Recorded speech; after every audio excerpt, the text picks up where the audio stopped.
E aí, gurizada, tudo numa boa? Eu sou a Andy Miritz e hoje vou explicar para vocês o que está acontecendo com o estado do Rio Grande do Sul.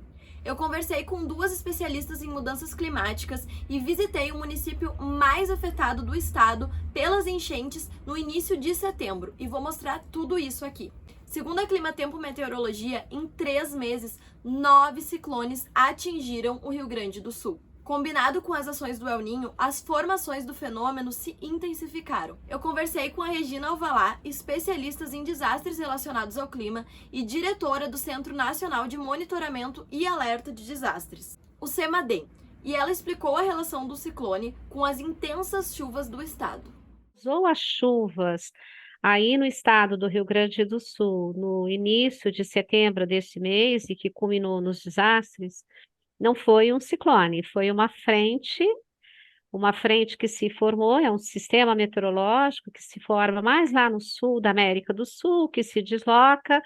Essa frente fria se deslocou, chegou no estado do Rio Grande do Sul, trouxe chuvas, né? Ela deu uma certa estacionada, e na sequência depois é que veio o ciclone, mas as chuvas já estavam caindo previamente à formação do ciclone e já tinha, né, causado ah, aquelas chuvas mais extremas que culminaram nos desastres ocorridos.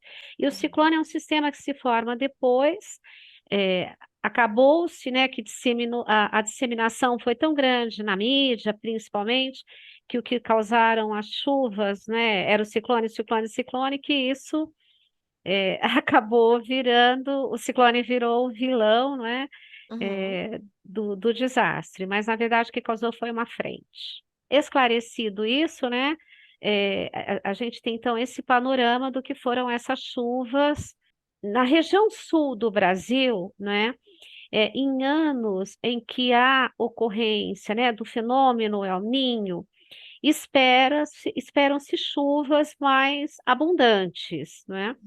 Por quê? Porque o El Niño, ele é o aquecimento, né, da água do Oceano Pacífico ali equatorial. Então ali na costa, né, entre Peru e Bolívia, ele fica mais quente. Como ele fica mais quente, a água do oceano fica mais quente, você tem mais evaporação de água para a atmosfera. E esse vapor da água ele se desloca e acaba, então, contribuindo para chuvas, digamos, mais abundantes na região sul do Brasil. Particularmente, né, em 2023, nós estamos, então, com o El Niño estabelecido, e óbvio que o fato dele, então, estar aí, né, ativo, acabou contribuindo para essas chuvas mais torrenciais e, consequentemente, nos desastres. O El Niño continua, né, atuando, espera-se que ele persista, né, até meados, né, do próximo ano, então tem ainda mais, pelo menos 8, 9 meses pela frente de atuação, e, consequentemente, mais chuvas, porque essas frentes elas ficam estacionárias numa determinada região, estacionou, fica causando as chuvas, e aí, claro, a água que cai, o solo tem uma capacidade de reter água, mas às vezes o escoamento é mais lento, e a depender, obviamente, né, do tipo de solo, da inclinação, das encostas, dos rios. Então, dessa combinação, a água não escoa tão rapidamente para camadas mais profundas ou para partes mais baixas não habitadas, e acabam, então, causando alagamentos, enxurradas, inundações, e naquelas áreas cuja topografia é mais distinta, é possível causar deslizamentos de terra, que aí acabam, né, no pior dos cenários, causando mortes para a população que vive nas áreas mais vulneráveis. Até o dia 3 de outubro, um mês depois da pior catástrofe que o Rio Grande do Sul já presenciou, mais de 50 mortes e 8 desaparecimentos foram contabilizados. Mais de 100 cidades foram atingidas, a maioria na região do Vale do Taquari. Mussum foi a mais atingida, com mais da metade das residências completamente destruídas. Eu estou hoje em Mussum, o principal município afetado pelas enchentes aqui no Rio Grande do Sul. E é impressionante a destruição que a gente vê aqui nessa cidade. É muito triste. 95% da cidade sofreu os impactos dessa enchente. Eu tô aqui na frente da Casa de Cultura e eu vou mostrar pra vocês. O prédio é alto, mas a água chegou até o segundo andar. Na verdade, ela passou do segundo andar, quase que lá em cima, né? Quase cobrindo o prédio inteiro. E não restou nada desse lugar. Então é muito triste, gente, é muito triste. É uma cidade que vai ter que ser toda reconstruída. A gente estava na prefeitura agora, falando com o pessoal, né, dividindo quem ia para onde. E são muitos prédios, cerca de 400 casas que foram danificadas e 200 completamente destruídas. Então essa é a situação de Mussum atualmente. A comunidade está precisando de muita ajuda, qualquer doação é bem-vinda. E aqui, ó, a Casa de Cultura, não restou nada, apenas uma fotinho ali. E aqui na frente a gente vê mais entulhos, né, enfim, coisas que acabaram voando. E nesse vídeo eu vou mostrar pra vocês ao longo dessa visita aqui, né, como voluntária, que eu vim pra fazer a cobertura, trazer informação, enfim. Vou mostrar pra vocês um pouquinho de como tá a cidade. Agora vou subir aqui. Tem uma marca aqui nessa parede, não sei se vocês conseguem ver, mas é até onde a água chegou. E aí, pra vocês verem em comparação, ó, esses prédios altos com esse aqui, que também é de 2 andares, o nível da água subiu muito.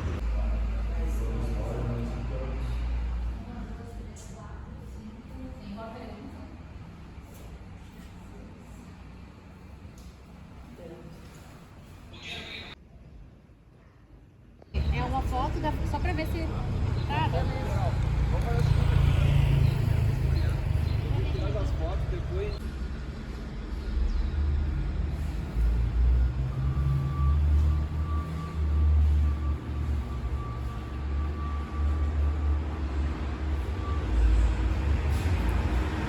Depois de sair da Casa de Cultura, nós demos uma volta por toda a cidade, visitamos algumas residências e o que vocês vão ver agora, as imagens que vocês vão ver são extremamente impactantes. Eu não vou falar mais nada, vou deixar para vocês assistirem e no final dessas imagens tem um relato de uma moradora que perdeu 2 casas.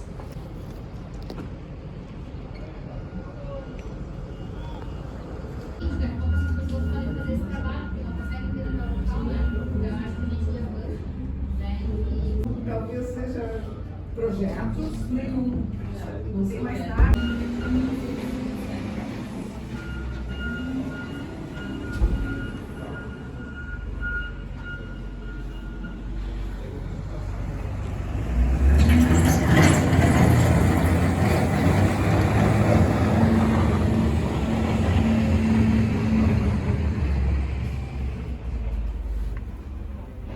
Pedir para a gente colar esse cartazinho lá, só para deixar o Defesa Civil interditado, para evitar que eventualmente alguém entre amanhã e domingo, principalmente.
Aqui os caras estavam construindo uma igreja adventista, algo assim, nesse sentido. A prova motora é dessa azul.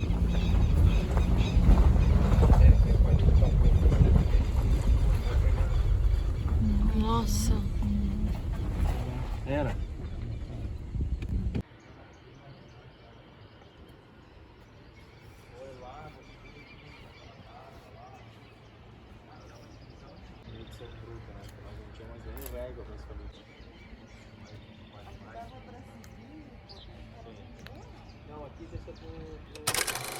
A casa era essa aqui. Deus, na nossa cabeça, assim, parece inconcebível a Essa água é nessa a casinha que tu fala? Não, essa é a minha casa. Essa é a tua. Essa casa que passou para mim há 3 meses atrás. Essa casa, meu marido tem 56 anos, nunca foi água. Então, tranquilo, vamos para lá, vamos esperar a enchente passar. Quando nós estávamos lá em casa, o meu marido resolveu levar a caminhonete mais para cima e me disse assim, ó, o rio tá vindo muito rápido. Acho que a gente não vai ficar aqui. Eu disse, não, capaz, imagina, né? 7 horas, ela já tinha invadido todo o porão da casa em que a minha sogra morava. Em torno de 9 horas, quando foi a luz, ela já tinha tomado todo o porão e estava subindo para minha casa. 9h15 eu estava saindo de dentro de casa com a água já no meio da minha perna.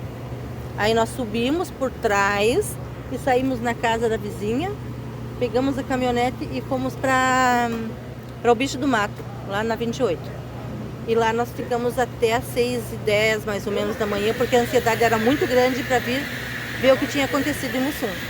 Quando nós chegamos, a surpresa, a cidade estava toda dentro d'água e nós não tínhamos mais casa. Nossa casa foi embora. E agora vocês estão ficando Lá na 28. Lá é uma pousada. É a pousada Casa Rosa, tá? É uma pousada de amigos e nós estamos ficando lá. E até quando, não sei, acho que a gente vai ficar um bom tempo até a gente se reconstruir. E vocês pretendem continuar aqui? Como eu tenho uma anciã de 87 anos com raízes muito profundas em Mussum, ela não quer sair de Mussum. Inclusive, ela não quer sair nem dali de perto de casa. Ela diz assim, ó, não vamos construir ali, mas vamos comprar uma casa um pouquinho mais acima, vamos construir lá, sabe? Ou vamos morar lá. Só que eu fico porque amo essa cidade. Cara, eu tô aqui há 21 anos, criei meus filhos aqui, tenho uma grande quantia de amigos e eu vou sentir muito se eu tiver que sair de Mussum. Tanto é que eu sinto muito em ver o horror que ela tá. Eu nunca vi uma cidade assim. A cidade chamada Princesa das Pontes, hoje ela é, em nível nacional, uma cidade que pode parar de existir. Mas eu acho que não. O povo não vai deixar. Esse povinho vai levantar muito. E assim a gente vai se reconstruir. Cerca de 2 semanas após os acontecimentos no Vale do Taquari, as chuvas e ventos fortes seguiram, afetando também outras regiões do estado. Em Porto Alegre, as comportas do DEMAI, localizadas no muro da Avenida Mauá e em pontos próximos, foram fechadas na segunda-feira, 25 de setembro, por conta da cheia no Lago Guaíba, que estava com iminência de transbordar e invadir a cidade. A última vez que as comportas haviam sido fechadas foi há 8 anos. E como previsto, o Guaíba transbordou. E não afetou somente a capital dos gaúchos, como também as ilhas que cercam a cidade e Guaíba e Barra do Ribeiro, que tiveram bairros completamente alagados e casas levadas pela força da água, deixando famílias desabrigadas. E mesmo quase um mês após o ocorrido, na cidade de Guaíba, ainda vemos pontos de alagamento, como na Orla. Ai, essa água tá alta, amor. Meu Deus! E já faz muito tempo que choveu daquele jeito. O mês de setembro foi também o mais chuvoso em 100 anos em Porto Alegre. O anterior a esse foi lá em 1916. É o que mostram dados do Instituto Nacional de Meteorologia. Na BR-116, pessoas acamparam à beira da estrada para proteger as suas casas e impedir que saqueadores levassem os itens que restaram. E ficaram ali até a água baixar. E demorou mais de um mês. Eu conversei também com outra especialista, a Renata Koch, fundadora do Empodera Clima, para entender o que as mudanças climáticas e o aquecimento global têm a ver com esses desastres. Bom, o aquecimento global, ele é o resultado das emissões dos gases de efeito estufa, né? Acho que talvez muitas pessoas podem ter ouvido falar desses gases, que são diversos gases, o principal é o dióxido de carbono, também chamado de CO2, mas também a gente tem o gás metano, tem diversos outros gases, que são gases poluentes da atmosfera, né? Então, aquilo bem clássico que a gente ouve falar de andar de carro, da poluição das fábricas, das indústrias, tem a ver com essas emissões. Né? O grande problema é que, ao longo dos últimos anos, das últimas décadas, principalmente depois da Revolução Industrial, então, quando o nosso planeta começou a cada vez mais se tornar, né, girar em torno desse sistema capitalista de produção em massa, consumo em massa, a gente passou a emitir cada vez mais esses gases do efeito estufa, que hoje em dia, então, gerou esse acúmulo de gases muito poluentes na atmosfera, gerando um aumento da temperatura média do nosso planeta. Esse é o tal aquecimento global, né? Então, a Terra aumentou, né? Teve um aumento de calor, de temperatura, que gera diversas consequências, né? Seja na fauna, na flora, na vida, nas cidades, né? Para os seres humanos no geral. Então, até os próprios desastres que a gente está vendo hoje em dia também foram exacerbados através do aquecimento global, que cada vez está aumentando mais, né? Então, essa questão que se fala em negociações climáticas de controlar, diminuir, reverter o aumento do aquecimento global, fala muito desses graus, né? Esse 1,5 graus, 2 graus, que se fala muito nas negociações, tem a ver com a gente tentar controlar quantos de gases de efeito estufa que a gente está emitindo, né? Quem está emitindo isso, quais são as empresas, as organizações, os países, e de quem é essa responsabilidade da gente combater a crise climática, né? Então, o aquecimento global acaba ficando no centro de toda essa discussão, pelo aumento de temperatura, pelos dias mais quentes que a gente vê, mas também pelos desastres que acaba gerando, como furacões, enchentes, tsunamis, tudo isso tem a ver com o aquecimento global como raiz de tudo isso, né, do problema da mudança climática. E tu falou também um pouquinho ainda, tu mencionou sobre reverter. Seria possível, é possível ainda reverter esses impactos, reverter que o aquecimento aumente, né? Existe uma forma de lidar com isso agora para a gente não ter mais prejuízos futuramente, porque já estamos sentindo, né, muito esses impactos. Então, existe essa possibilidade? É isso que tu falou, né? A gente já tá vivendo esses impactos, né? Eu acho que até alguns poucos anos atrás a gente falava muito de a gente tem que salvar o nosso planeta para as futuras gerações. Tinha muito essa ideia de que no futuro a gente vai ter problemas, né? Mas eu acho que está cada vez mais evidente que esse é o nosso presente, né? A nossa situação atual. Acho que no Rio Grande do Sul, onde a gente está, a gente vê isso ano após ano, né? O resultado dos desastres que cada vez são mais intensos, mas no mundo inteiro, em diversas regiões, seja na área de seca, na área de enchentes, em todos os desastres possíveis, né? Então, a própria ONU passou a falar de ebulição global, ou até fervura global, ao invés de aquecimento global. Então, essa ideia de que cada ano é o ano mais quente da história, né? A gente vê essas notícias que a gente não está voltando para anos, né, e verões que são um pouco mais frescos, mais tranquilos. Cada vez mais a gente vê esse aumento de temperatura consistente. Então, na visão da ONU, o mundo saiu dessa era já do aquecimento global, que a gente já está há muitos anos tentando reverter, diminuir, entrando então agora na ebulição global, com essa fase que é um aumento mais acelerado, mais intenso, mais rápido das temperaturas da Terra, e também intensificando os eventos extremos, os desastres.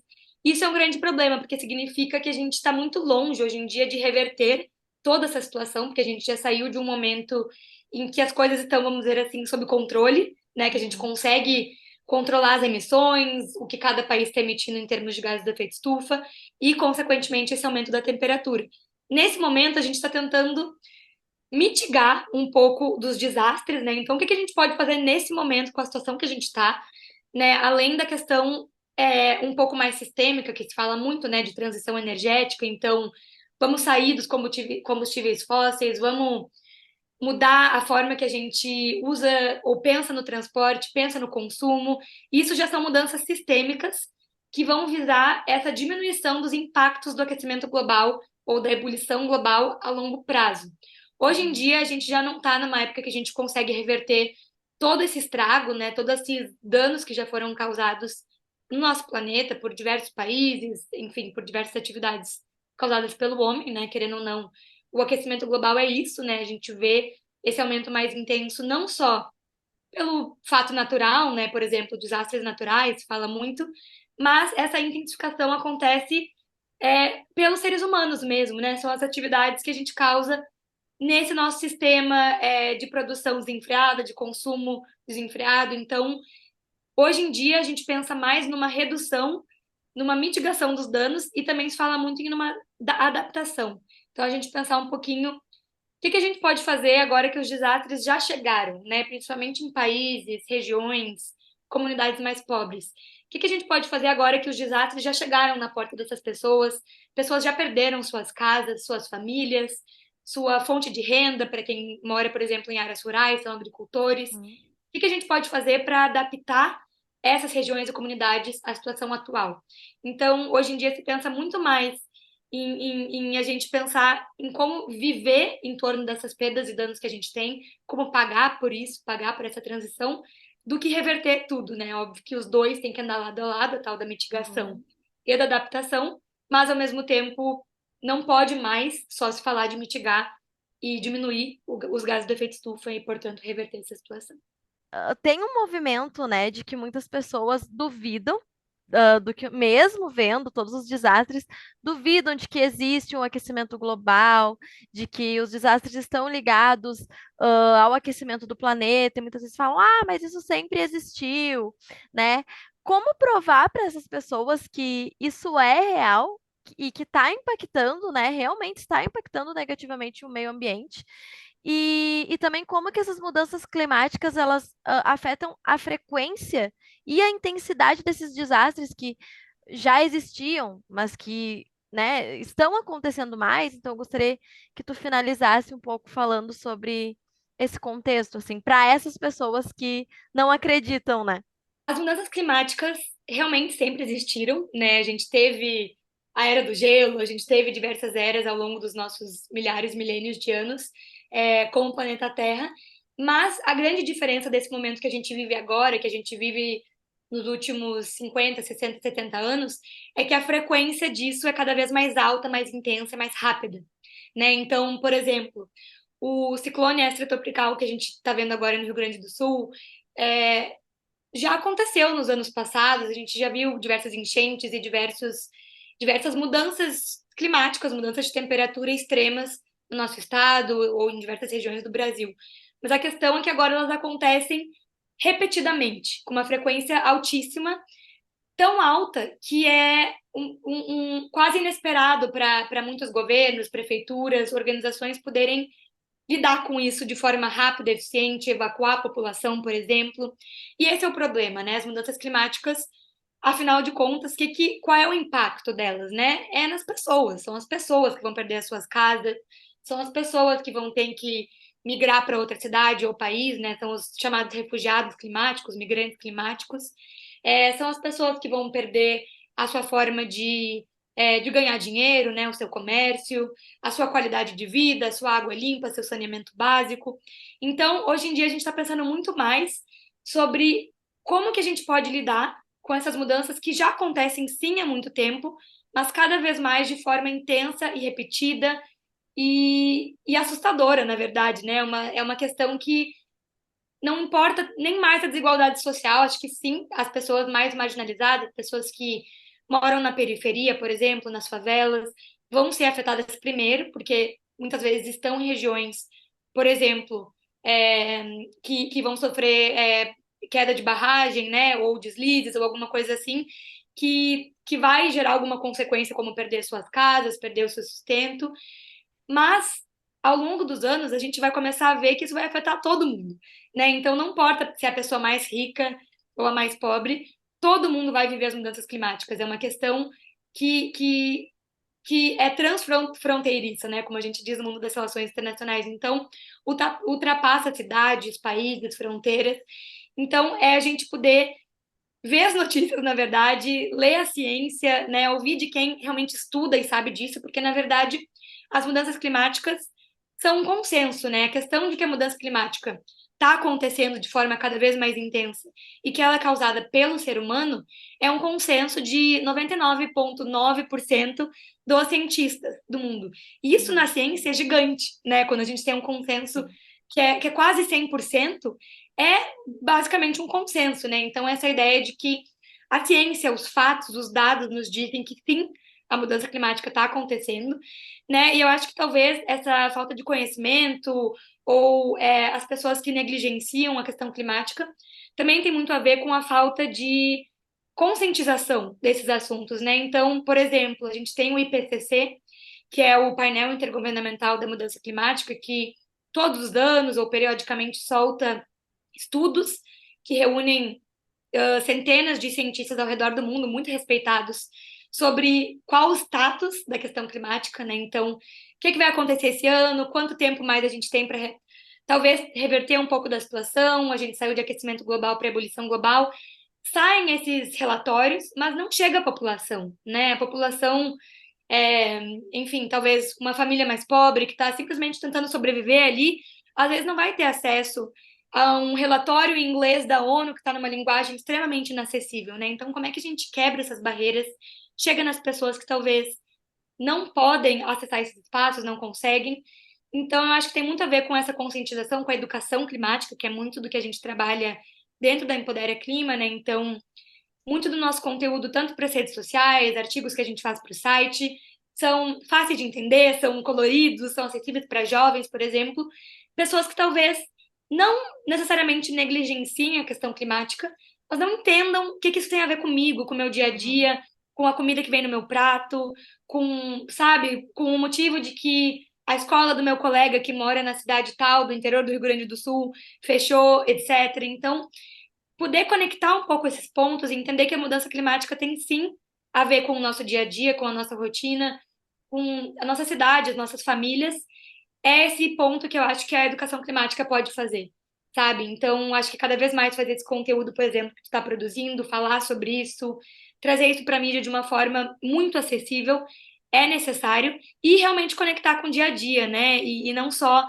serem movimentos que no passado já foram muito elitistas, né? De trazer esse movimento verde, ecológico, até o movimento do veganismo, né? Acho que muitas vezes foi para esse outro lado um pouco mais de elite, mas não chegou na base, nas comunidades, né? Então, eu acho que fazer esses links entre o que as comunidades vivem, porque é isso, assim, as mulheres indígenas, por exemplo, estão na linha de frente da questão climática há milênios, né? E estão ali protegendo as florestas, são defensoras ambientais, mas muitas vezes não são as mesmas mulheres que a gente vê nos espaços COP, ONU, política, governo. Agora, acho que cada vez mais a gente está vendo um pouco esse avanço, essa liderança, mas falta ainda mais protagonismo, não nem por parte delas, mas por parte do ambiente internacional ser propício para ter mais lideranças que talvez sejam de espaços mais marginalizados, mas que possam sim estar em espaços de elite, de poder, de privilégio, né? Então, fazer um pouco dessa conexão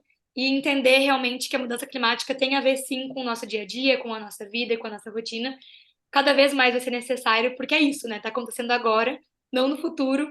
Então, a gente realmente precisa, conjuntamente como sociedade, mas também como indivíduos, trabalhar nisso, qualquer área que for que a gente trabalhe, né? Não importa se a gente é ativista ambiental, se a gente é arquiteto ou empresário, todo mundo tem um papel para a gente combater a questão climática, a crise climática. Então, é isso. Precisa de muita conscientização, comunicação e conhecimento. Pois é, esses eventos extremos são um alerta para a urgência de abordarmos as mudanças climáticas. Na descrição eu deixo o link onde vocês podem doar para as pessoas que foram afetadas pelas enchentes e também saber mais sobre como ajudar esses municípios afetados, que vão ter agora um longo caminho para se reerguerem e se reconstruírem. E por fim, gurizada, é hora de entendermos que a natureza está sim nos dando um recado. O aquecimento global e as consequências dele não estão mais em um futuro distante, estão acontecendo agora. Então vamos nos unir para ajudar quem precisa e correr para salvar o nosso planeta. Fiquem ligados para mais informações e juntos faremos a diferença. Eu fico por aqui, um beijo e até o próximo vídeo.